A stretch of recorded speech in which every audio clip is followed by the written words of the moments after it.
திமுகவோட பிரமுகர் நேரடியாக அந்த பெண்மணியை கூட அவர் சாடுகிறார். இந்த மாதிரி விஷயங்கள்லாம் நடக்குது. அந்த பெண் வந்து சரியான ஒரு ஆண் நண்பரை வந்து தேர்ந்தெடுக்க மாட்டாங்களா அப்படின்ற மாதிரி அப்படிலாம் அந்த பெண்ணை வந்து அக்யூஸ் பண்றாரு. அங்க போய் பசங்கள்கிட்ட பழகிறது அத்துமீறி பழகிறதுனால வந்த வேணாம் தான்.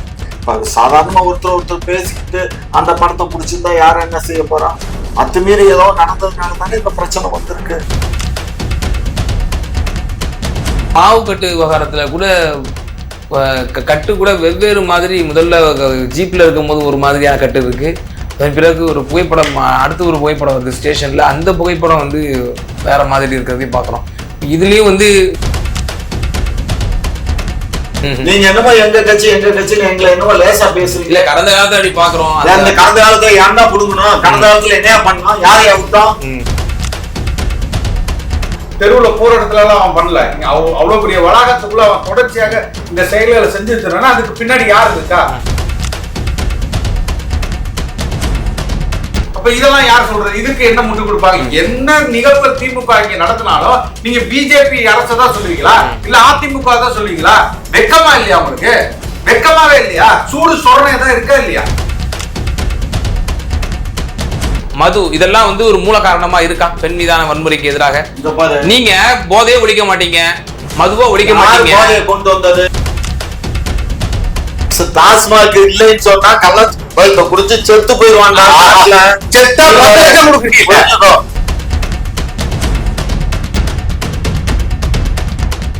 குக்கு செய்திகள் நேயர்களுக்கு அன்பு வணக்கம். இன்றைய சிறப்பு நேர்காணல் நிகழ்ச்சியில நம்மோடு இணைந்திருக்கும் சிறப்பு விருந்தினர்கள் திமுகவை சார்ந்த மரியாதைக்குரிய காமாட்சி நாயுடு ஐயா அவர்களும், மேலும் நாம் தமிழர் கட்சியை சார்ந்த மரியாதைக்குரிய சசிகுமார் அவர்களும் இணைஞ்சிருக்காங்க. இருவருக்கும் வணக்கம். வணக்கம். திரு காமாட்சி நாயுடு ஐயா, நேற்றைய தினம் அந்த சம்பவம் மிகப்பெரிய பூதாகரணமானது. அந்த விமனுக்கான ஹாரஸ்மெண்ட் நடந்த சம்பவம் அண்ணா யூனிவர்சிட்டியில். இன்றைய தினம் பாரதிய ஜனதா உட்பட பல எதிர்கட்சிகள் வந்து கவன ஈர்ப்பு போராட்டங்கள்லாம் வந்து நடத்த இருப்பதாக சொல்லியிருந்தாங்க. ஆனால் துரதிருஷ்டவசமாக நேற்றைய தினம் முன்னாள் பிரதமர் அவர்களுடைய மறைவையொட்டி போராட்டங்கள் எல்லாம் ரத்து செய்யப்பட்டிருக்கு, பாஜகவினுடைய சார்பில் நடத்தப்பட்ட அந்த போராட்டங்கள்லாம். ஆனால் தன்னுடைய இல்லத்தினுடைய வாசலில் திரு அண்ணாமலை அவர்கள் ஒரு வேட்டியை மட்டும் கட்டி கொண்டு மேலே எதுவுமே இல்லாமல் தன்னுடைய சவுக்காலே அவரை தன்னை மாய்த்து கொண்டார். மேலும் அந்த விரதம் இருக்க போகிறேன்லாம் கூட சொல்லியிருந்தார். இதெல்லாம் எப்படி பார்க்குறீங்க? இதெல்லாம் ஒரு அரசுக்கு அடுத்த தரக்கூடிய ஒரு விஷயமா இருக்கா? எப்படி பார்க்குறீங்க? அதாவது திரு அண்ணாமலை அவர்களுக்கு ஒரு ஆசை என்னன்னா, ஆறுபடை முருகன் கோயிலுக்கு போய் தரிசனம் பண்ணணும்னு. ஏற்கனவே ஆறுபடை வீடுகளில் போய் தரிசனம் பண்ண முருகன் என்ற பெயரை கொண்ட முன்னாள் மாநில தலைவர் திரு முருகன் அவர்கள் ஒன்றிய அரசுல அமைச்சர் பொறுப்பை ஏற்றுக்கொண்டார். அதுபோன்று தனக்கு ஒரு அமைச்சர் பொறுப்பு கிடைக்கும் என்பதற்காக அவர் இன்றைக்கு இந்த சொல்லை எதுதான் சாக்கு, இதுதான் சாக்குன்னு சொல்லி இந்த இதுக்காக தன்னை இது பண்ணியிருக்காரு. இப்படி செய்யக்கூடியவர் அன்றைக்கு 2 பெண்களை வன்புணர்வு பண்ணி ரோட்டில் ஊர்வலமா அழைத்து வந்த போது அதை ஏன் கண்டிக்கவில்லை? அதற்கு ஏன் தன்னுடைய மேலாடையை களையவில்லை? யோசிச்சு பாருங்க. பிரதமர் கண்டிச்சாரு, பிரஸ் மீட்லாம் கூட வச்சிருந்தாரு பிரதமர். உள்துறை அமைச்சர் அங்கே பல நாட்கள் இருந்தாரு மணிப்பூர்ல இருந்து. என்னாச்சு? இப்ப போன வாரம் மறுபடியும் கலவரம் நடந்துச்சு. இல்ல, அந்நிய நாட்டினுடைய சக்தி எல்லாம் இருக்கு. அதுல அந்நிய நாட்டுடைய சக்தி மயிரை புடுங்குறாரா? இவர் தானே பிரதமர், இவர் தானே உள்துறை, இவங்க தானே அதை சரி பண்ணணும். சரி பண்ண வேண்டியவங்க சரி பண்ணணும். அதை பண்ணாம அன்றைக்கு எத்தனை அந்த மாதிரி இப்ப வன்புணர்வு பண்ணி ஊர்வலமா போனவங்களை எத்தனை பேரை கைது பண்ணி யார் பேர்ல எஃப்ஐஆர் போட்டு யாரும் உள்ளதுல இருக்காரு சொல்லுங்க. யாரையாவது கைது பண்ணாங்களா? நாங்க சம்பவம் அந்த கம்ப்ளைண்ட் வாங்கி 3 ஹவர்ல அவரையே நாங்க செக்யூர் பண்ணிட்டோம். சரியா? விசாரணைக்கு முதல்ல எடுத்தீங்க, அதுக்கப்புறம் 24 hours கழிச்சு மீண்டும் 2வது அழைச்சுதான் கைது பண்ணிருக்கீங்க. ஏன் அந்த 24 hours கேள்வி முன்வைக்கப்படுது. அப்புறம் நேற்று தினம் உங்க திமுக பிரமுகர்கள்லாம் புதிய தலைமுறையினுடைய ஊடக விவாதத்துல திமுகவோட பிரமுகர் நேரடியாக அந்த பெண்மணியை கூட அவர் சாடுகிறார். இந்த மாதிரி விஷயங்கள்லாம் நடக்குது. அந்த பெண் வந்து சரியான ஒரு ஆண் நண்பரை வந்து தேர்ந்தெடுக்க மாட்டாங்களா அப்படின்ற மாதிரி அப்படிலாம் அந்த பெண்ணை வந்து அக்யூஸ் பண்றாரு. இது எந்த விதத்துல வந்து இது வந்து சமூக வலைதளங்கள்ல ஒரு பேசு பொருளா ஒரு விஷயம் நல்லா புரிஞ்சுக்கோங்க. கல்லூரியில படிக்கிற காலத்துல நண்பர் என்பவர் இருக்கலாம், ஆனால் அந்த நண்பரோட எந்த அளவுக்கு பழகணுமோ எந்த அளவுக்கு உறவு வச்சுக்கணுமோ அப்படித்தான் இருக்கணும். எல்லை மீறி போனதுனால தானே இது போன்ற கயவர்கள் எல்லாம் அதை போட்டோ பிடிச்சி வச்சுக்கிட்டு மிரட்டுறான். நீங்க நாங்க சொல்றது தப்பா உங்களுக்கு தெரிஞ்சா உண்மையிலேயே இதை பெற்றோர்கள் வந்து வாழ்த்துவாங்க. காரணம் என்னன்னா, பொம்பளை பிள்ளைகளை வந்து நம்ம காலேஜுக்கு அனுப்புறோம், ஹாஸ்டலுக்கு அனுப்புறோம். அங்க போய் பசங்கள்கிட்ட பழகுறது, அத்துமீறி பழகுறதுனால வந்த வேணதான் அது. இப்ப சாதாரணமா ஒருத்தர் பேசிக்கிட்டு அந்த படத்தை பிடிச்சிருந்தா யாரும் என்ன செய்ய போறான்? அத்துமீறி ஏதோ நடந்ததுனால தானே இந்த பிரச்சனை வந்திருக்கு. கொஞ்சம் திங்க் பண்ணி பாருங்க. அப்ப அந்த பெண்ணு செஞ்சதும் தவறுங்கிறது புரியுதா இல்லையா? அந்த பெண்ணு செஞ்ச தவறை இவன் பயன்படுத்திக்கிட்டான். புரிஞ்சுக்கோங்க, அந்த பெண் செய்த தவறை இவன் பயன்படுத்தி அந்த பொண்ணை அதை காட்டி மிரட்டி அந்த பொண்ணோட வன்புணர்வு செஞ்சிருக்கான். இது வந்து மன்னிக்க முடியாத குற்றம் தான். அவன் செய்த குற்றம் மன்னிக்க இயலாத குற்றம் தான். அவளுக்கு பிடித்தவனோடு அவன் உறவு வைத்துக் கொள்கிறார். புரிஞ்சுக்கோங்க, அந்த பெண்ணுக்கு பிடித்தவனோடு நண்பனாவோ வேற ஏதோ அவங்க செய்தா அது வேற விஷயம். அது படிக்கிற காலத்துல வேண்டாம். இருந்தாலும் அது அந்த பெண்ணுக்கு அது தேவை, அது இருந்துட்டு போகுது. அதை காட்டி மிரட்டி இவன் யாரு பிடிக்காத ஒருத்தன் எப்படி அதை செய்யலாம்? இப்போ அந்த முன்னாடி மேற்கோள் காட்டியிருந்தேன், அந்த விசாரணைக்கு கூட 24 மணி நேரம் பிறகுதான் மீண்டும் வந்து கைது செய்றீங்க அந்த நபரை, ஞானசேகரன் என்ற நபரை. குறிப்பா அதுக்கு பின்னணியில வந்து அவர் வந்து ஆளுங்கட்சியினுடைய ஒரு பிரமுகர், அதனால இந்த காவல்துறை வந்து அவரை வந்து செக்யூர் பண்ண விரும்புது அப்படின்னு சொல்றாங்க. மேலும் இந்த மாவு கட்டு விவகாரத்துல கூட கட்டு கூட வெவ்வேறு மாதிரி, முதல்ல ஜீப்ல இருக்கும் போது ஒரு மாதிரியான கட்டு இருக்கு, அதன் பிறகு ஒரு புகைப்படம், அடுத்து ஒரு புகைப்படம் வருது ஸ்டேஷன்ல, அந்த புகைப்படம் வந்து வேற மாதிரி இருக்கிறதையும் பாக்குறோம். இதுலயும் வந்து ஏதேனும் இவர் திராவிட முன்னேற்ற கழகத்தினுடைய ஒரு பிரமுகர் என்று உறுதி செய்யப்பட்ட தகவலாக எதிர்கட்சிகள்லாம் வந்து சுட்டி காட்டுறாங்க. உங்களாலையும் அப்பட்டமா மறுக்க முடியல, நாங்க வந்து அது நாங்க இன்னும் உறுதிப்படுத்த இல்லை, அந்த ஞானசேகரன்றது பல பேர் அந்த பேர் வச்சிருப்பாங்க, அவர் தானா அப்படின்றது எங்களுக்கு தெரியலன்னு கூட விளக்கம்லாம் கொடுக்குறீங்க. அப்போ நீங்க அவரை வந்து பாதுகாக்க நினைக்கிறீங்களாங்கிற ஒரு கேள்வி தான். எங்களுக்கு அங்க இருக்கக்கூடிய ஒரு வட்டம் இருக்கு. அந்த வட்டத்துல இவன் எந்த பொறுப்புலையும் இல்ல. வட்டத்துல பொறுப்புல இல்லாத ஒருத்தன் மாநில பொறுப்புக்கு வர இயலாது. சரியா? ஒரு வட்ட செயலாளருக்கு இவன் நம்ம கட்சிக்காரனா நம்ம கட்சிக்காரன் இல்லைங்கிறதா வட்ட செயலாளருக்கு 100க்கு 100 தெரியும். ஆனால் இவன் பொது வெளியில ஏதோ பிரியாணி கடை வச்சிருக்கிறதுனால இவனுக்கு போய் ஏதாவது கூட்டம் கிட்டம் போடுறோம், ஏதாவது நன்கொடை கொடுங்கன்னு வாங்கியிருப்பானுங்க.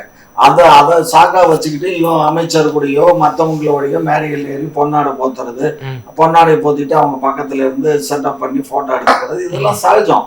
அந்த மாதிரி எடுத்துக்கிட்டு இவன் இதை மிஸ்யூஸ் பண்றான் அப்படின்னா அதுக்கு எப்படி திராவிட முன்னேற்ற கழகம் எப்படி பொறுப்பாக இயலும்? கொஞ்சம் யோசிச்சு பாருங்க. இப்போ நான் வந்து சில பேர் வெளியில போறேன், ஐயா ஒரு செல்ஃபி எடுத்துக்கிறையான்னு சொல்லி கேட்கறாங்க, நான் இல்லைன்னு சொல்ல முடியல. உங்கள்ட்ட நீங்க கேட்டா தாராளமா நீங்க கொடுத்துருவீங்க. இதே அமைச்சர்கள் மட்டத்துல நான் போய் பக்கத்துல இருந்து எடுத்துட முடியுமா? அவரோட செக்யூரிட்டி பர்பஸ் தாண்டி நானு இல்ல முதலமைச்சரை விட்டுடுங்க, துணை முதலமைச்சர் சொல்றேன். நம்மளுடைய துணை முதலமைச்சர் அப்ப சாதாரணமா இல்லையா, அவர் அமைச்சரா இருந்தாரு. அவரு சாதாரணமாக அவர் எம்எல்ஏவாகி அமைச்சர்கள்ட்ட போகலாம் இல்ல. எந்த அமைச்சர் ஒரு விஷயம் புரிஞ்சுக்கோ, உனக்கு சந்தேகம் இருந்தா இப்ப என்னோட கார்ல வா, ஒவ்வொரு அமைச்சர்கிட்டையும் உன்னை கூட்டிட்டு போறேன் நான். அவங்க இது வந்து எல்லா இடத்துலயும் எல்லா அமைச்சருங்கிறவங்க அரசாங்க ஊழியர்ப்பா. முதலமைச்சரும் தான் எல்லாருமே அரசு ஊழியர்கள் தான். ஆனால் அவங்களுக்கு உயிருக்கு பாதுகாப்புக்காகத்தான் வந்து இந்த ரெஸ்ட்ரிக்ஷன் இருக்கே தவிர மற்றபடி ஒன்றும் தவறு கிடையாது. புரிஞ்சுக்கோங்க. இப்ப வைக்கக்கூடிய உங்க மீது வைக்கக்கூடிய விமர்சனமே என்னன்னா, இவரை வந்து நீங்க எப்படியாவது செக்யூர் பண்ணணும்னு நாங்க செக்யூர் பண்ண வேண்டிய அவசியம் எங்களுக்கு இல்ல, அந்த தேவை எங்களுக்கு இல்ல. ஏன்னா அவனை வச்சு நாங்க வந்து 200க்கு 200 தொகுதியும் வெற்றி பெற போறோம். எதிர்கட்சிகள் ஒரு விஷயம் நல்லா புரிஞ்சுக்கோ, எங்களுடைய கட்சியை சார்ந்தவனாக இருந்தாலும் கூட அவன் தண்டனை வாங்கி தருவோமே தவிர அவனை விட்டு விட மாட்டோம். புரிஞ்சுக்கோங்க. நீங்க என்னமோ எங்க கட்சின்னு எங்களை என்னமோ லேசா பேசுறீங்க. கடந்த காலத்துல அப்படி பாக்குறோம். அந்த கடந்த காலத்துல யாருன்னா புடுங்கணும், கடந்த காலத்துல என்ன பண்ணோம், யாரையா விட்டோம், நாங்க என்ன இதுவா பொள்ளாச்சியா விடுறதுக்கு? சும்மா அந்த கதையெல்லாம் எங்கள்கிட்ட விடக்கூடாது. அதுக்கு சிபிஐல வழக்கு இருக்கு. சிபிஐல வழக்கு இருக்குது. எத்தனை வருஷம் ஆகி போச்சு. அததான் அந்த ஆளு சிபிஐ போனானுங்க. இப்பயும் சிபிஐனா அது நாசமா போறதுக்கு தான் சிபிஐ. புரிஞ்சுக்கோங்க. நம்ம சிபிசிஐடி பண்ணிட்டு நானும் ஜோலி முடிஞ்சு. கவுன்சிலரை படுகொலை செஞ்ச உங்க திமுக பிரமுகர் எல்லாம் நீங்க 7 ஆண்டுகள் திமுக அது என்ன இடத்துல உனக்கு தெரியுமா? நீ கலந்துரு கூட மாட்டேன். நான் அந்த வீட்டுல போய் அந்த பொண்ணுக்கு நம்ம அந்த அம்மா இறந்த போது நான் மலர் வளையம் வச்சுட்டு வந்தவன். புரிஞ்சுக்கோங்க. சோ அது ஒரு சௌராஷ்டிரா, அது கம்யூனிஸ்ட் கட்சியில இருந்தது, தெற்கு வாசல்ல இருந்துச்சு. எல்லாம் நான் போய் பார்த்து நானும் ராம்பாபு எம்பி 2 பேரும் போயிட்டு வந்தோம். சோ அதனால இதெல்லாம் வந்து நான் சொல்றதெல்லாம் ரெக்கார்டு, ஒண்ணும் எல்லாத்தையும் பார்த்ததுதான். ஆகையினால நீங்க நினைக்கிற மாதிரி நாங்க வந்து யாரையும் வந்து விட மாட்டோம். நாங்க கண்டிப்பா நாங்க பார்த்ததே இல்லைங்கிற அளவுக்குள்ள வைக்கிறீங்க. அப்ப அந்த அளவுக்குள்ள வச்சீங்கன்னா நீங்க வந்து பிஹெச்டியில ஹிஸ்டரியே பண்ணிருக்க கூடாது. சரி, ஓகே. திரு செந்தில் சார், இப்போ எதிர்கட்சிகள்லாம் வந்து ஒரு மிகப்பெரிய ஒரு போராட்டத்தை இந்த கவன ஈர்ப்பை கொண்டு போனாங்க. அண்ணாமலை அவர்கள் ஒரு படி மேலே போய் ஒரு ஆக்ரோஷமான சில வார்த்தைகளை வந்து வெளிப்படுத்தினாரு, தலையில அடிச்சுக்கிட்டாரு. ரொம்ப ஒரு ஆக்வர்டா இருந்துச்சு அந்த செயல்கள் எல்லாம். இந்த விவகாரத்துல திரு சீமான் அவர்கள் ஒவ்வொரு மேடைகள்லையும் தங்களோட பேச்சுக்களை வந்து வெளிப்படுத்திட்டு வர்றாரு. இந்த பச்சை மட்டையத்தை அடிப்பேன்னு சொல்றதா இருக்கட்டும், தலையில தொங்க விடுவேன் அப்படின்னு சொல்றதா இருக்கட்டும், நான் வந்து காவலர்களை வந்து நான் தனிப்பட்ட முறையில் நியமிப்பேன், அவர்களுக்கு வந்து சீருடையெல்லாம் இருக்க மாட்டாங்க, அவங்க வந்து இந்த மாதிரி உடல் இந்த அளவுக்கு அவங்க இருக்கணும், ஃபிசிக்கல் ஃபிட்னஸ்லாம் அவங்களுக்கு தேவைப்படாது, நான் அந்த மாதிரி நியமிப்பேன்லாம் சொல்லக்கூடிய பெண் பாதுகாப்பை ஒவ்வொரு மேடைகளிலும் வலியுறுத்தக்கூடிய திரு சீமான் அவர்கள் இந்த விவகாரத்துல திராவிட முன்னேற்ற கழகத்திற்கு என்ன விதமான நெருக்கடியை கொடுப்பாருங்கிற ஒரு கேள்வி இருக்கு. இல்ல, தவறானது. முதல்ல அண்ணன் அவர்கள் தான் வந்து இதுக்கு அறிக்கை விட்டதும் சரி, நேற்றைய தினம் நடைபெற்ற நிகழ்வுல வந்து அண்ணன் பேசியிருக்காங்க, கடுமையாக சாடியிருக்காங்க. அந்த அளவுக்கு வந்து இந்த திமுக அரசு தொடர்ச்சியாக இந்த மாதிரி அவர்கள் என்றைக்கு 2021 ஆட்சிக்கு வந்தார்களோ அதுல இருந்து தொடர்ச்சியாக இந்த பாலியல் சிக்கல்கள், பிரச்சனைகள், பெண்களுக்கான எந்த ஒரு இடத்திலையுமே அவர்களுக்கான பாதுகாப்பு இல்லைங்கிறது உறுதி செய்யப்படுது. இன்னைக்கு இந்த நிகழ்வு மட்டும் கிடையாது, இந்த நிகழ்வு ஒரு சின்ன உதாரணம் தான். இது தொடர்ந்து இதே இடத்துல அதே ஞானசேகர் என்ற ஒரு பையன் பல ஆண்டுகளாக இந்த செயல்களில் ஈடுபட்டு வந்திருக்கான். அது ஏற்கனவே புகாராக அளிக்கப்பட்டிருக்கு. அந்த காவல் நிலையத்தில் இதுக்கு அவன் மேல வழக்கு பதியப்பட்டிருக்கு. அப்படிப்பட்ட ஒருத்தரை தொடர்ச்சியாக இதே செயலில் இருக்காங்கன்னா பின்னாடி யார் இருக்காங்கிறதான முக்கியம். அப்ப திமுகவின் ஒரு ஆளுங்கட்சியோட இது இல்லாம அவங்களோட துணை இல்லாமல் இல்ல அவங்களோட அதிகார பலத்தை பயன்படுத்தாம எப்படி இத்தனை ஆண்டுகள், அதுவும் வந்து சாதாரணத்துல ஒரு அண்ணா யூனிவர்சிட்டிங்கிறது மிகப்பெரிய ஒரு கல்வி நிறுவனத்தோட இடத்துல போயிட்டு அவன் இவ்வளவு தூரம் அத்துமீறி பெண்கள்கிட்ட நடந்திருக்கான்னா அப்ப அவனுக்கு பின்னாடி ஒரு அதிகாரம் இருக்குல்ல, அதனாலதான் இதை செய்ய முடியுது. ஒரு சாதாரண இடத்துல ஒரு தெருவுல போற இடத்துல எல்லாம் அவன் பண்ணல. அவ்வளவு பெரிய வளாகத்துக்குள்ள அவன் தொடர்ச்சியாக இந்த செயல்களை செஞ்சுருந்தானா அதுக்கு பின்னாடி யார் இருக்கா? அவங்க தான் சொல்றாங்கல்ல, இதுக்கு பின்னாடி ஒருத்தர் இருக்காங்க, யாரோ சாருன்னு சொன்னாங்கன்னு அந்த பெண் சொல்றாங்க. ஆனா அதை மறுத்து ஒரு சொல்றாரு ஏரோப்ளேன் மோட்ல இருந்துச்சு, அவன் பேசவே இல்லை, அவன் நடிச்சானோ நடிக்கலையோ அதுக்கு பின்னாடி யாரோ இருக்கிறது தெரிஞ்சுதானே அவன் மிரட்டுறான். அப்ப தொடர்ச்சியாக இவனோட காணொலிகள் வருது இல்ல, இவனோட காணொலிகள் பாக்குறீங்களா இல்லையா?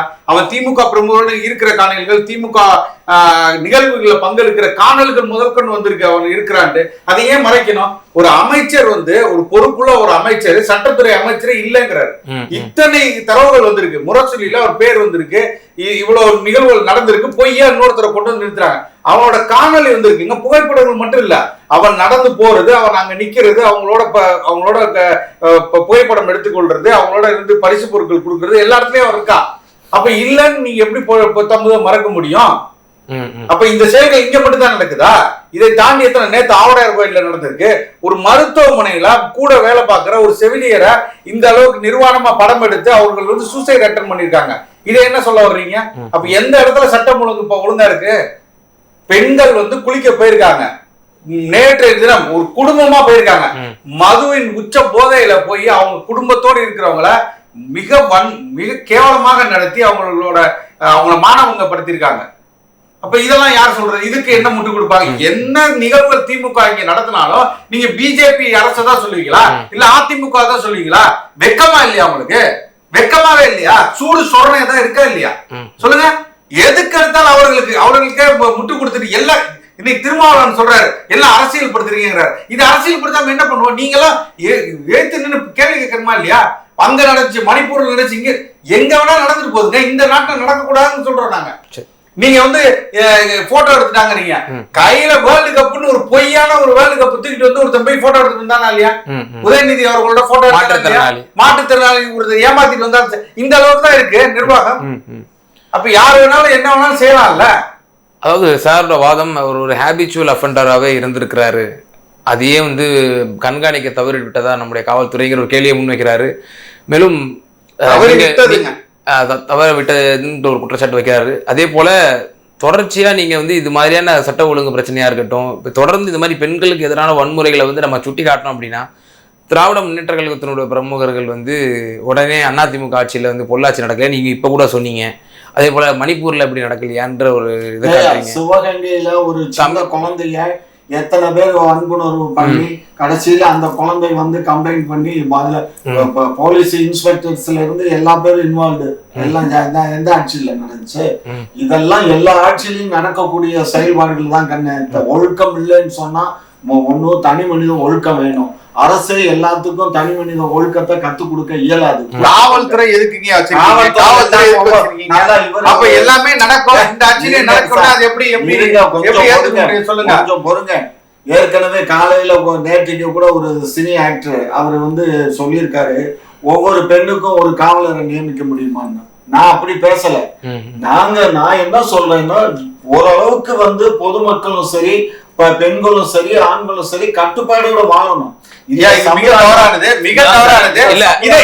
இதைத்தான் பிஜேபி சொல்லுது. பிஜேபி இன்னொரு குரல் அவங்க இருக்காங்க. திமுகவுக்கும் பிஜேபிக்கு என்ன வித்தியாசம்? அந்த பொண்ணோட நடத்தையை பத்தி எப்படி பேசுவீங்க நீங்க? ஒவ்வொரு தனிமனிதன் நடத்தையை நீங்க இப்படிதான் ட்ரெஸ் பண்ணிட்டு வரணும், இப்படிதான் நீங்க நடந்துக்கூடும், பொது இடத்துல இப்படி நடந்து கூடாதுங்கிறது யார் சொன்னது? இது பிஜேபி சங் பரிவார் சொல்றது, அதே ஆர்எஸ்எஸ் சொல்றதா திமுக சொல்றது. பெண் மீது வன்முறை நடக்குது இல்லையா, இதுக்கு மூல காரணமா என்ன? திமுக ஆர்எஸ்எஸ்ங்க. அதே இதுக்கு மூல காரணமா என்ன இருக்கு? போதை, மது, இதெல்லாம் வந்து ஒரு மூல காரணமா இருக்கா பெண் மீதான வன்முறைக்கு எதிராக? நீங்க போதையை ஒழிக்க மாட்டீங்க, மதுவா ஒழிக்க மாட்டீங்க, கொண்டு வந்தது யாரு? ஆனா இதெல்லாம் இருக்கும் தமிழ்நாட்டுல. ஆனா நாங்க வந்து பெண்களுக்கு பாதுகாப்பு கொடுப்போம்னு நீங்க சொல்லுவீங்க. எப்படி ஐயா மூல காரணமா இருக்கக்கூடிய இந்த போதை முதல்ல ஒழிக்கணும்? முழுக்க முழுக்க எங்களோட குற்றச்சாட்டு ஐயா, எங்களோட குற்றச்சாட்டு என்ன? திமுகவின் ஆட்சி அதிகாரத்தில் அராஜக போக்கு, திமுக உறவுகள், திமுக கட்சி நிர்வாகிகள் பண்றதுனாலதான் நாங்க சொல்றோம். இது முழுக்க முழுக்க நீங்க செய்திகள் எல்லாமே படிச்சு பாருங்க.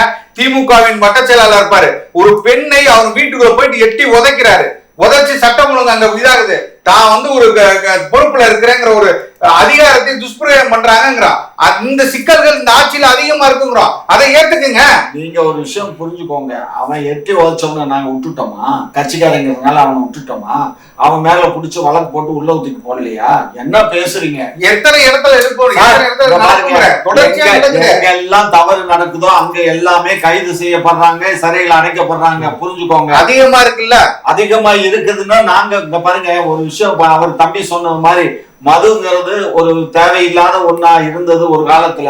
அது மதுவிலக்கு வந்ததுக்கு அப்புறம் இன்றைக்கு இந்த நாடே நாசமா தான் போயிட்டு இருக்கு. ஆனால் அதுக்கு வந்து என்ன பண்ண இயலும்? ஒன்றிய அரசு ஏதாவது பணம் காசு கொடுக்கணும். அவன் என்ன பண்றான்? அவன் ஆளுகின்ற மாநிலங்களுக்கு மட்டுமே சலுகையை பண்ணிக்கிட்டு தமிழ்நாடு எப்படி என்ன அதை எப்படின்னா பண்ணியா? நல்ல கேள்வி. சாராயம் மட்டும்தான் பொருளாதாரமா? அந்த சாராயத்தினாலதான் இந்த அரசே ஓடுதா? ஒத்துக்கிறீங்களா? சாராயம் இல்லாம அப்புறம் சாராயம் அதனாலதான் காய்ச்சிறீங்க. அதனாலதான் நீங்க அதை ஒத்துக்கீங்க. உங்க தலைவரும் பேசுற பேச்செல்லாம் இங்க செல்லாது. புரிஞ்சுக்கோங்க. ஆட்சியில் இருக்கவனுக்கு தான் வழி. ரொம்ப அவமானம் இல்லையா? சாராயத்தினாலதான் இந்த கட்சி. அதனால இந்த மக்கள் எந்த பாதிப்புக்கு உள்ளாகலாம், அதுல பிரச்சனையே இல்ல. பாருங்க, மக்கள் எந்த பாதிப்பு நாங்க பாதுகாப்பு கொடுக்குறோம். ஏங்க இங்க பாருங்க, 4.5 கோடி பெண்கள் இந்த நாட்டுல வாழ்றாங்க. 4.5 கோடி பெண்களுக்கு நாங்க வந்து மொத்தம் 1 கோடி. நீங்க 1000 ரூபாய் காசு நீங்க 4.5 கோடி பெண்களுக்கு கொடுக்கணுங்கிறக்கா இத்தனை பேர் தாலி இருக்கணுமான்னு கேக்குறேன். நாங்க தாலி எல்லாம் பெண்கள் அவதிப்படுறாங்க. இன்னைக்கு பேசுறீங்களா? 10 ஆண்டு காலம் எங்களுக்கு முன்னாடி இருந்துச்சு, அதுக்கு முன்னாடி என்ன புடுங்க? இதே போராட்டத்தை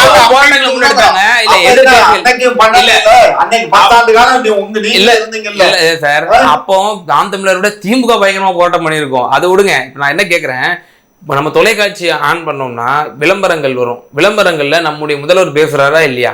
இப்போ இருக்கக்கூடிய இளைஞர் சமூகமே எனக்கு இருக்கக்கூடிய ஒரு பயம் உணர்வு, அச்ச உணர்வு என்னன்னா, போதைக்கு அடிமையாயிராதீங்க. சினிமா பிரபலங்களை வச்சு நம்ம முதல்வர் வந்து பேச விடுறாரு. அதை நம்ம நடைமுறைப்படுத்துறோமா? முதல் போதை வந்து எங்க வருது? டாஸ்மாக்ல தானே. நீங்க நாங்க விக்கிறதுனால மட்டும் இல்லப்பா, நாங்க விக்கலைன்னு சொன்னா கள்ளச்சாராயம் ஏற்கனவே கள்ளச்சாராயம் சாவு இந்த நாட்டுல நடக்குது. அவன் வீட்லயே அபார்ட்மெண்ட்ல குக்கரை வச்சுக்கிட்டு சாராயம் வச்சு குடிச்சுட்டு தெரியுதான் நாட்டுல. புரிஞ்சுக்கோ, எத்தனை பேர்த்த போய் பண்ணுவேன்? மும்பைல போனீங்கன்னா ஒரு அடுக்குமாடியில 12 பேர் காய்ச்சினானா குக்கரை வச்சு. திருப்பி அந்த அண்டை மாநிலத்துல ஒப்பிடுறது, பிஜேபி மாநிலத்தை ஒப்பிடுறது இல்ல, அதான் சொல்றாரு. இப்ப அதான் என்ன சொல்றாங்க எதிர்கட்சிகள், நீங்க ஆட்சி விட்டு போயிருங்க, நாங்க வந்து அந்த இடத்துல உட்கார்ந்து இருந்தாரு அப்படின்னா இந்த மாதிரியான பெண் மீதான வன்முறையோ போதை வஸ்துகளோ வந்து நடமாட விட்டுருவாரா? நிர்வாக சீர்கேடு முதலமைச்சர் கையில இந்த தமிழ்நாட்டோட அதிகாரம் இல்ல. என்ன, அவர் ஒரு டம்மியா இருக்காரு. அவருக்கு காவல்துறையை வச்சிருக்காரு, ஒரு கையில ஒரு செயல்பாடுகளும் கிடையாது. நீங்க நாங்க என்ன காவல்துறை மட்டும் சொல்ல, நெடுஞ்சாலைத்துறைன்னு ஒண்ணு இல்லங்க. இன்னைக்கு நீங்க தாம்பரத்துல இருந்து வண்டியில போங்க, திருச்சியை நோக்கி போங்க, ரோடே இல்ல. அது கேவலமா இருக்கு. விழுப்புரத்துல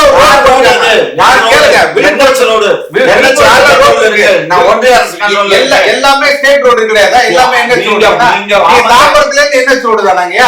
அதுக்குள்ள உள்ள ஊர்ல எல்லாம் என்எச் ரோடு தானே. பாருங்க, கிராமப்புறங்கள் பூரா இப்பதான் சென்னை நகரம் பெஞ்சுக்கிட்டே புரிஞ்சுக்கோங்க. ஜனவரி 15 தேதி வரையும் இன்னும் மழை இருக்குன்னு சொல்றான். மழை பெஞ்சுக்கிட்டே இருக்கு. ஒன்றிய அரசு ஒண்ணும் புடுங்கல. இப்ப நாங்க எங்கள்கிட்ட இருக்க காசுகளை கடனை உடனே வாங்கி போட்டு ஏதோ அங்க பாலம் இல்லாதது எத்தனையோ அடிச்சுட்டு போயிடுச்சு. நீங்க ஒரு 5 மாவட்டத்துல இந்த வெள்ளம் எவ்வளவு பாதிப்பு ஏற்பட்டது? 6,000 கோடி நம்ம கேட்டோம். ஒரு சிங்கிள் பைசா ரிலீஸ் பண்ணோம்னா விழுப்புரத்துல போட்ட பாலம் இன்னைக்கு ஆடி போய் நிக்குது. இதுக்கு யார் காரணம்? யார் காரணம்? ஏங்க இவ்வளவு, அது 1,00,000 கோடிக்கு போட்ட பாலம் அடிச்சுக்கிட்டு போயிருச்சு. யாரு காரணம்? அது எவ்வளவு 50,000 60,000 கெப்பாசிட்டி வாட்டர் போனா அது தாங்கும். 1,50,000 கெப்பாசிட்டி தண்ணி போகும்போது யாருங்க? ஏங்க எத்தனை நீங்க இப்படி பேசுறீங்களே. குஜராத்ல ஒரு கண்ணாடி பாலம் போட்டாங்க, அந்த பாலம் போச்சு. அதை என்ன புடுங்குறீங்க? ஏன் நாட்டுல முதல் பிரச்சனை இங்க பாருங்க, எல்லா இடத்துலயும் அதிகமான மழை பொழிவின் காரணமாக ஏற்பட்ட சேதங்களை வந்து சரி செய்யறதுக்கு தான் ஒரு ஒத்துழைப்பு கொடுன்னு சொல்லி ஒன்றிய அரசு கேட்கிறோம்.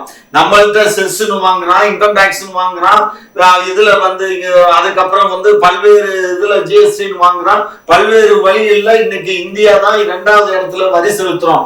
அப்படிப்பட்ட பணத்தை வாங்கிக்கிட்டு நமக்கு 10 பைசா கூட கொடுக்கலைன்னா அப்ப இவரை எதால அடிக்கிறது? இதால சவுக்கால அடிக்கிறாரு. நீங்க தான் வந்து மாநில சுயாட்சி பேசுறீங்க. எடப்பாடியை வந்து முதுகெலும்பு இல்லாத அரசாங்கம் நீங்க, அடிமை அரசாங்கம் நீங்க. நாங்க வந்துட்டோம் அப்படின்னா மாநில உரிமைகள்லாம் பெற்றுருவோம் நீங்க. நாங்க வந்தோம்னா மத்திய அரசு வந்து எல்லா ஃபண்டையும் நாங்க திருப்பி பெற்றுருவோம் அப்படின்லாம் சொன்னீங்க. இப்ப நீங்க வந்தவனும் அதே பஞ்சப்பாட்டு படிச்சீங்கன்னா அப்ப மக்கள் என்ன நினைப்பாங்க? அதாவது நாங்க வந்து இந்த அரசு மாற்றம் ஏற்படும் எதிர்பார்த்தோம். அது சொற்ப இல்ல, என்னதான் இருந்தாலும் டேர்ம் முடியும்ல. அந்த 3 ஆண்டுகள் இல்லையா, அந்த 3 ஆண்டுகள்ல வர வேண்டிய நிதி எல்லாம் ஒழுங்கா வந்துருச்சா? எந்த நிதியுமே அப்போ உங்கள்ட்ட வாக்கு கொடுத்தது மக்கள் ஏமாத்திட்டாங்க. இல்ல, உங்கள்ட்ட நிதியே இல்லங்கிறீங்க, நிதி ஆதாரம் இல்ல, நிதி இல்லங்கிறீங்க. எதற்கு? யாரு கேட்டா உங்கள்ட்ட 1000 ரூபாய் ஒரு வீட்டுக்கு இலவசம்? யாரு கேட்டா? எதுக்கு நீங்க இவ்வளவு சுமையில மக்கள் தலையில திணிக்கிறீங்க? அந்த 1000 ரூபாய் வாங்குற பெண்களை கேளுங்க சார். நீங்க என்னடா மக்களுக்கு எப்படி 1000 கொடுக்குறீங்க இல்லையா, அதுக்கு பதிலா நீங்க வந்து டாஸ்மாக் ஒழிச்சிருங்க. அந்த கணவர் வீட்டுக்கு 1000 ரூபாய் இல்ல 10,000 ரூபாய் கூட கொடுப்பாரு வீட்டுக்கு வந்து. அதான் சொல்றாங்க. டாஸ்மாக் இல்லைன்னு சொன்னா கள்ளத்தை குடிச்சு செத்து போயிருவாங்க.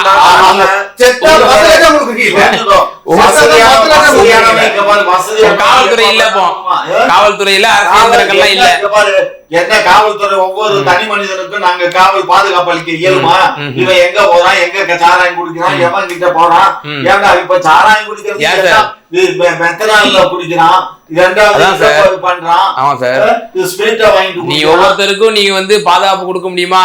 8.5 கோடி மக்கள் இருக்காங்க, 1.25 லட்சம் காவல்துறை தான் இருக்கு. அதுல கூட 12,000 காவல்துறையினர் வந்து அதிமுக ஆட்சியே நம்ம சொன்னோம் முழுசா நியமிங்க. அது நியமிச்சாலே காவல்துறையினுடைய பிரஷர் குறையும் சொல்லி அதையும் நீங்க செய்யல. அது ஒரு புறம். இப்ப நியமிக்கலையா? 12,000 காலி படையினங்கள் இன்னும் வரைக்கும் இருக்கு. அது இன்னும் நிரப்பப்படல. காவல்துறை மட்டும் இல்ல, நீங்க மருத்துவத்திலயும் இருக்கு, சுகாதாரத்துறையிலும் இருக்கு, எதுலயுமே நீங்க எதுலயுமே பணம் இல்லைன்னா யாருக்கு சம்பளம் கொடுக்கணும்? காவல்துறை அரசு இயந்திரம், இது சட்ட ஒழுங்கு, இதுதான் அடிப்படை. அது நம்ம வாக்குறுதியா கொடுத்துருந்தோம். நம்ம அதான் கேள்வி. கார் ரேஸ் நடத்தலாங்க, கார் ரேஸ் உதயநிதி அவர்கள் துணை முதலமைச்சராக கார் ரேஸ் நடத்துவீங்க, எல்லா விழாவும் நடத்தலாம். இன்னைக்கு வரைக்கும் பிறந்தநாள் விழா நடத்திட்டு தான் இருக்காங்க. திரு சசி சார், இப்போ இந்த விவகாரத்துல இப்போ அண்ணாமலை அவர்கள் முருகப்பெருமானை வந்து இந்த விஷயத்துல கொண்டு வந்திருக்காரு. எப்போதுமே திரு சீமான் அவர்கள் முருகன் முப்பாட்டன் என்று கூறுவார். முருகனை அவர் வந்து பிரச்சாரங்கள்ல வந்து அவர் பேசுவது உண்டு, அதோட பெருமைகள்லாம் பேசுவார். அதை தொடர்ந்து எல்முருகன் அவர்கள் அரசியல் முடிஞ்சிச்சு. அதான் எல்முருகன் அவர்களும் வந்து அந்த வேல் யாத்திரை நடத்தினார். அது கூட அண்ணன் சீமான் அவர்கள் தன்னைக்கு தான் கிளைம் பண்ணிக்கிட்டாரு, என்னுடைய நீட்சியாகத்தான் அவர் இந்த மாதிரி செய்யறாருன்னு சொல்லி.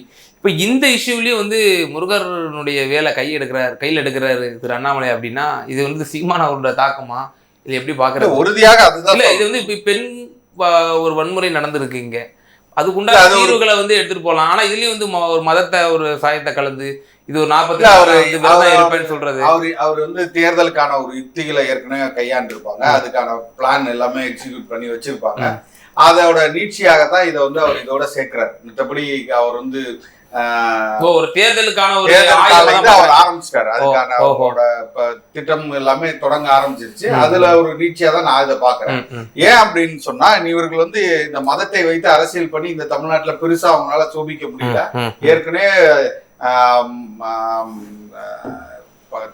நடந்து முடிந்த நாடாளுமன்ற தேர்தலுக்கே அவங்க வந்து ராமரை என்ன நிலைமை ஆச்சுன்னு தெரியும், அதோ ஃபெயிலியர் ஆயிடுச்சு. அங்க எந்த இடத்துல வந்து ராமரை கோயில் கட்டி கொண்டாடுங்களோ அந்த இடத்துல சுக்குநூக உடைக்கப்பட்டது அந்த பிம்பம். அப்ப இனி இங்க வந்து அந்த பிரயோஜனம் இருக்காது. இங்க வந்து முருகர் என்பவர் எவ்வளவு முக்கியமானவர்களுக்கு தெரிஞ்சதுனால அதை வந்து அவங்க ஏற்கனவே நாங்கள் முருகரை வந்து தமிழ் கடவுள் என்று போற்றி கொண்டாடிக்கிட்டு இருக்கிறத மறுபடியும் அவர் வந்து தன் கையில் எடுத்திருக்காரு. என்ன, ஆனா மக்கள் ரொம்ப தெளிவா இருக்காங்க.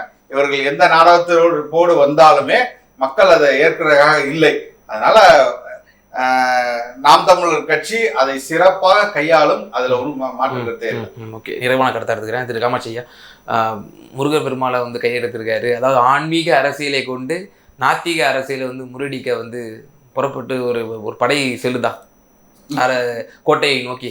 அவங்களும் பின்னாடியே வருவாங்க. அதாவது ஒரு விஷயம் புரிஞ்சுக்கோ, எத்தனை முருகன் வந்தாலும் எத்தனை ராமன் வந்தாலும் இந்த நாடு தமிழ்நாடா தான் இருக்குமே தவிர இது ஒன்றும் இது பெரியார் மண் இல்ல, அங்க ஆழ்வார்களின் மண் அப்படின்றாங்க. அதான் சொல்றேன், பெரியார் மண்ணு தான், ஆழ்வார்கள் மண்ணு தான். ஆழ்வார்கள்ங்கிறது யாரு? ஆழ்வார்னா யாரு? பாசுரம் பாடினவங்க தான் ஆழ்வார்கள். அவங்க வந்து தமிழர்கள் தான். பரசுராம எதுல பேசினாங்க? தமிழ்ல தான் அவங்களும் பண்ணியிருக்காங்க, மலையாளம் பண்ணியிருக்காங்க. ஸோ அதனால 63 நாயன்மார்களும் எல்லாருமே தமிழர்கள் தான். அதுல யாரும் பாப்பனர்கள் இருக்கிறதா எனக்கு தெரியல. இதெல்லாம் 1-2 பேர் இருக்கலாம். அவங்க எல்லாமே வந்து தமிழர்கள் தான், புரிஞ்சுக்கோங்க. ஆகவே இவர் வந்து போறது வந்து அவருடைய சொந்த அபிப்பிராயம், சொந்தது. ஆனா இவர் சொன்னார் இல்லையா, திரு சசி சொன்னது கரெக்ட். அரசியலுக்கு அவங்க இப்பயே வந்து ஆயத்தமாக்கிட்டு அரசியலை வந்து நடத்தணும். ஆனா அண்ணாமலை அவர்கள் பேசக்கூடிய அரசியல் இப்போ ஒரு பேசுபொருளா இருக்கு, ஒரு பரபரப்பா காலங்காத்தால இருந்து பொம்பளை பொண்ணுகளுக்காக பேசுறீங்க. இவர் சட்டையை கலட்டின உடனே ஒரு பொண்ணு அண்ணா எனக்கு அண்ணான்னு சொல்ல, ஐயா எனக்கு அந்த சட்டையை கொடுங்க அப்படின்னுச்சான். என்ன ஒரு பாருங்க, அது ஒரு பொம்பளை பிள்ளை கிடைச்சா மெசேஜ் வந்திருக்கு, நான் ஒன்னும் சொல்லல. அப்ப எந்த அளவுக்கு இந்த பெண்கள் வந்து சீரழிவா இருக்காங்கிறதையும் தெரிஞ்சுக்கோங்க. சொல்றேன், ஏற்கனவே பாரதிய ஜனதா கட்சியில இருந்து விலகி வந்த என்னுடைய சகோதரிகள்லாம் என்கிட்ட என்னெல்லாம் பேசினாங்கிறது எனக்கு தெரியும். நான் பொது வெளியில அதை பத்தி நான் சொல்ல இயலாது. அப்படி எல்லாம் நடந்து ஒரு அன்பின் மிகுதியில அவர் ஒரு மாநில தலைவரா இருக்காரு. அவருடைய ஒரு ஆடையை வந்து கலட்டுறாரு அப்படின்னா அந்த ஆடையை வந்து ஒரு ஞாபகார்த்தமா வச்சுக்கலாம். அவரோட தலைவரனுடைய ஒரு இதுவாக மோந்து பாத்துக்கல சார். அது வந்து அவருடைய ஒரு ஒரு அடையாளமா அவர் ஒரு ஞாபகார்த்தமா வச்சுக்கலாம் அப்படின்னு கூட நினைச்சுக்கலாம். நீங்க ஏன் தப்பா நினைச்சுக்கிறீங்க? தப்பா நினைக்கலப்பா. நாங்க பாரு இங்க பாரு எங்களுக்கு இல்ல நீங்க சொல்ற விதமே வந்து ஒரு சர்காஸ்டிக்கால சொல்றீங்க. நீங்க வந்து சீரியஸால நீங்க சொல்லலையே. நான் அப்படி சொல்லல. நம்ம மோந்து பாக்குறது இதெல்லாம் வந்து என்ன சொல்லலமா. ஏன்னா அந்த மாதிரி தான் பொது வழியில வந்துருச்சு, பத்திரிகையில வந்துருச்சு செய்தி. பத்திரிகையில வந்து படிச்சுட்டு தான் நான் உங்ககிட்ட சொல்றேனே தவிர நான் போய் பார்த்தேன்னா அண்ணாமலை கோயம்புத்தூர்ல எல்லாம் நடந்துட்டு இருக்காரு. அதனால மருதமலையை நோக்கி போராடு போல இருக்கு. சோ ஆகையினால இதெல்லாம் வந்து ஏதோ அவங்க செய்தாங்க. இன்னைக்கு இவ்வளவு போறவர் வந்து அன்றைக்கு வந்து இவர் இல்லைனாலும் இவருடைய கட்சின்னு ஒண்ணு இருந்தது இல்ல. இவர் கட்சி இருக்கும்போது எத்தனை தவறுகள் இந்த தமிழகத்தில் நடக்கலையா? எத்தனை பெண்கள் கதறலையா? ஒரு பொண்ணு வேலைக்கு போற பொண்ணை வந்து Shweta motor cycle TVS 50 motor cycle கிடக்குது. அதை வச்சுதான் கடைசியில கண்டு பண்ணி பண்ணுணர் பண்ணி கொண்டுட்டு போயிட்டான். பாது இந்த அவங்க ஆட்சியில ஏடிஎம்கே ஆட்சியில. இது மாதிரி ஏடிஎம்கே ஆட்சி எடுத்துக்கிட்டீங்கன்னா இந்த மாதிரி எஃப்ஐஆர் வந்து சொல்லுங்க. நான் எவ்வளவு எந்தெந்த ஸ்டேஷன்ல எஃப்ஐஆர் போடப்பட்டது. நம்ம ஆட்சியில நம்ம நிர்வாகிகள்கிட்ட பெண் காவலர்களுக்கு வந்து பாதுகாப்பான ஒரு சூழ்நிலை இருக்கா? பெண் காவலர்களுக்கு ஏதோ ஒரு இடத்துல வந்து ஒரு சேரை தூக்கி வீசும் போது அந்த சேர் வந்து கையில பட்டுருச்சுங்கிறதுக்காக சேரை சூப்பரா நீங்க வந்து கதைகள் வசனங்கள்லாம் நல்ல நேரட்டிவ் நல்லா பண்றீங்க. நான் தான் பார்த்தனே அந்த சேர். நீங்க பாத்தீங்க? வீடியோ தான் எடுத்து வெளியில வந்துருச்சு இல்ல. எங்க நீங்க கட்சி ஆக்டிவிட்டீஸ்ல ஈடுபடுறீங்களா ஒரு கேள்வி இருக்கு. அறிவாலயத்துக்கே போய் ஒரு டிக்கெட் ஆக போகுதுன்னு நான் கேள்விப்பட்டேன். இங்க பாரு, நீ ஒரு விஷயம் புரிஞ்சுக்கோ. நீ என்னைக்கு தான் என்னதான் நீங்க எல்லாம் கரடியா கத்துனாலும் காவல்துறை சட்டத்தின் தன் கையில வைத்துக் கொண்டு அவங்க நடவடிக்கை சரியான பாதையை நோக்கி சரியா போகும். அருண் வந்து சிட்டி கமிஷனர் வந்து நேத்தே அறிக்கை கொடுத்துட்டாரு. எஃப்ஐஆர் எப்படி வெளியில போச்சுங்கிறதுக்கு அவர் அதுக்குரிய விளக்கத்தையும் கொடுத்துட்டாரு. சோ திரும்ப திரும்ப நீங்க இது சம்பந்தமா பேசுறது எனக்கு அவ்வளவு நல்லதா தெரியல. அதனால கசிய விட்டதுல கூட அருண் அவர்கள் தெளிவா பேசியிருக்காரு. அருண் அவர் சிட்டி கமிஷனர் பேசினதை பாருங்க, பார்த்துட்டு அதுக்கப்புறம் கேளுங்க. அதுல தெளிவெல்லாம் இல்லைங்கய்யா. அவர் வந்து சொல்லியிருக்காரு, நாங்கள் நடவடிக்கை எடுப்போம்னு சொல்லியிருக்காரு. யார் கசிய விட்டுப்பாம் என்பதை பார்க்கறதுக்கும் எஃப்ஐஆர் போடப்பட்டுள்ளதுன்னு சொல்லியிருக்காரு. அவ்வளவுதானே தவிர அப்ப அதுக்குள்ளே ஒரு பிரச்சனைகள் இருக்குல்ல, அத ஒத்துக்கணும்ல. நீங்க பொதுவா வந்து பாதி விஷயங்களை நீங்க காவல்துறையை இது முதல் கைகளை கட்டி விட்டு நீங்கள் வேலை பார்க்க சொன்னா பார்க்க மாட்டாங்க. நீங்க இது இப்ப சொல்றது வந்து முதல்ல அவர் பேசுனது, அடுத்து பேசுனது விளக்கமா இருக்கு. எந்த மாதிரி எல்லாம் வெளியில போச்சுங்கிறதுக்கு அவர் விளக்கம் கொடுத்திருக்காரு. என்ன இது அந்த கம்ப்யூட்டரு, என்ன கம்ப்யூட்டர் மூலியமா எப்படி இதாயிடுச்சுங்கிறத சொல்லியிருக்காரு. பாருங்க. ஆகையினால இது வந்து ஒரு ஒரு சென்சிட்டிவான இஷ்யூ. சென்சிட்டிவான அது வந்து எல்லாரும் கையில போட்டுக்கிறீங்களாடா? ஒரு நிகழ்ச்சி நடந்துச்சுன்னா எல்லாம் நான் கையில போட்டு செத்து போவீங்களா? என்னவோ பேசுறீங்க. என்ன உங்க ஆட்சியில தீபத்தி எரிஞ்சிச்சு அந்த மாநிலமே, அதை அப்ப எல்லாம் வாயை திறக்கல ஒரு பயலும். அதே மாதிரி இங்க பொள்ளாச்சியில அவ்வளவு கொடுமை நடந்துச்சு, அதை கேட்கல. அந்த சிவகங்கையில அந்த மாவட்டத்துல அவ்வளவு பேருதான் நடந்துச்சு, அதை கேட்கல. ஒரு பணிக்கு போன ஒரு பொண்ணை தூக்கிட்டு போய் ரேப் பண்ணி கொண்டு விட்டாங்க, அதை பத்தி கேட்க. இது எனக்கு தெரிஞ்சது சொல்றேன், ஏகப்பட்டது இருக்கு. அதிமுக ஆட்சியில இங்க பாரு, அதிமுக ஆட்சியில இந்த 4.5 ஆண்டு இந்த எடப்பாடி ஆட்சி காலத்துல அதிகமா, ஜெயலலிதா ஆட்சி காலத்துல கொஞ்சம் குறைவா இருந்துச்சு. எடப்பாடி காலத்துல எக்கச்சக்கம் சொல்லி மாளாது அவ்வளவு நடந்துச்சு. சும்மா அது அவங்க கட்சிக்காரங்களே மாமா வேலை பார்த்தாங்க, அதெல்லாம் தெரியாது அவனுக்கு. கண்ணியமான வார்த்தை யூஸ் பண்ணா இல்ல. நீங்க கடந்த 10 ஆண்டுகள்ல அதிமுக ஆட்சியில இருக்கும் போது அவர்கள் செய்த செயல்களுக்கெல்லாம் நீங்க வந்து ஆமோதித்து பொறுமை காத்தீர்களா? பொறுமை நாங்க போராட்டம் பண்ணீங்க இல்லையா? போராட்டம் தான் பண்ணோம். அது உட்பட்டு, சட்டத்துக்கு உட்பட்டு தான் நாங்க பண்ணோம். நாங்க ரோடு மறியல் பண்ணுவோம், அல்லது அந்த கல்லூரி வாசல்ல உட்காந்து கல்லூரியை திறக்க விடாம சதி பண்றதோ, இந்த மாதிரி. நீங்க மக்கள்கிட்ட என்னன்னு சொல்லிட்டு ஆட்சிக்கு வந்தீங்க, இந்த மாதிரி தவறுகள் எங்கள் ஆட்சியில் நடக்காது, நாங்கள் சரியாக செயல்படுவோம், சட்டம் ஒழுங்கை பாதுகாப்போம், மக்கள் சுதந்திரமாக வெளியில் நடமாடலாம், அவர்களுக்கான பாதுகாப்பை நாங்க உறுதி செய்யறோம் சொல்லி வந்தீங்க. சட்டம் ஒழுங்கு என்னுடைய நேரடி கட்டுப்பாட்டில் இருக்கும்னு சொல்லி நம்முடைய முதல்வர் தேர்தல் சட்டம் ஒழுங்கு என்ன ஜன்னி வந்துருச்சு, சட்டம் ஒழுங்கு நல்லா தான் இருக்கு, அதுக்கு ஜன்னி வரல, காய்ச்சலும் வரல. முதல்வர் அவர்கள் கடைசி அந்த தேர்தல் பிரச்சாரத்தின் போது ஒரு வார்த்தையை குறிப்பிட்டிருந்தார். அந்த மக்கள் கிராம சபை கூட்டத்திலே ஒரு பெண்மணி அதிமுக சார்ந்த ஒரு பெண்மணி வந்து அமர்ந்துட்டாங்க அந்த இடத்துல வந்து. அதுக்கு திரு மு க ஸ்டாலின் அவர்கள் எஸ்பி வேலுமணியை பற்றி ஒரு வார்த்தை சொன்னார். எஸ்பி வேலுமணி அவர்களே, ஊழல் வேலுமணி அவர்களே, நீ இல்லை உன்னுடைய முதலமைச்சரை கூட நாங்கள் ரோட்டில் நடமாட விட மாட்டோம் அப்படின்னு சொல்லி சொன்னது இப்போ எனக்கு நினைவுக்கு வருது. ஆமையா, அவர் செட்டப் பண்ணி ஆளுகளை உள்ள வச்சு தாராள பண்ண வச்சாங்கல்ல.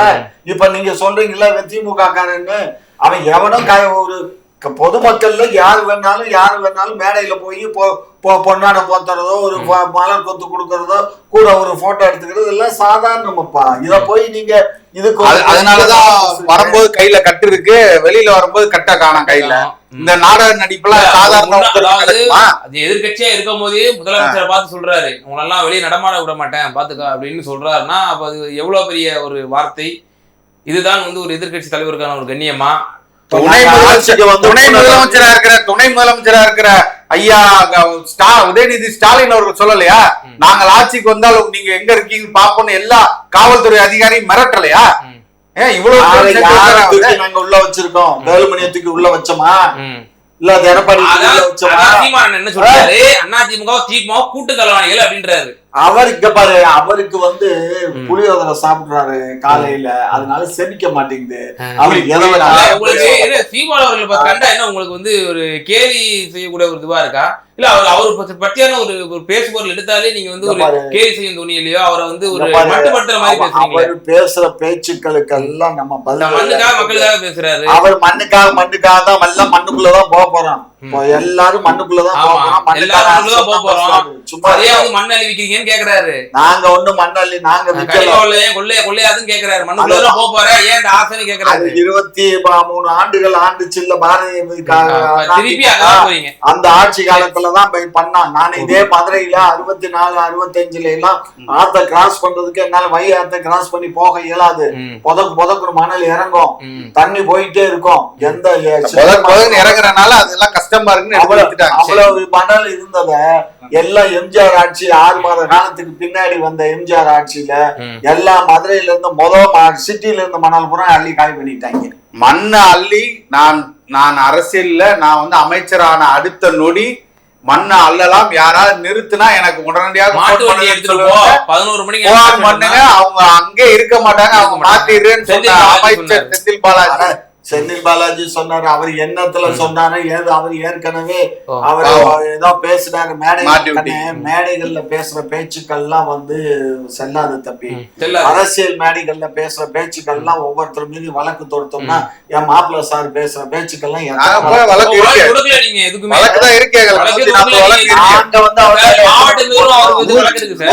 வழக்கை கொடுத்து வச்சிருக்கீங்களே. நாங்களா போட்டோம்? ஆமா, போய் பேசாதீங்க. 240 வழக்கு நாங்க போட்டோமா?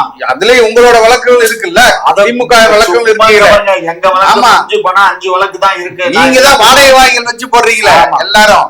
5 வழக்க வச்சுக்கிட்டு 140 வழக்கு இருக்குது. 140 வழக்குன்னா யாரு இருக்குது? ஓகே, பல்வேறு விவகாரங்கள்ல எங்க நேயர்களுக்கு ரொம்ப தெளிவா விளக்கமிக்க மிகுந்த நன்றி.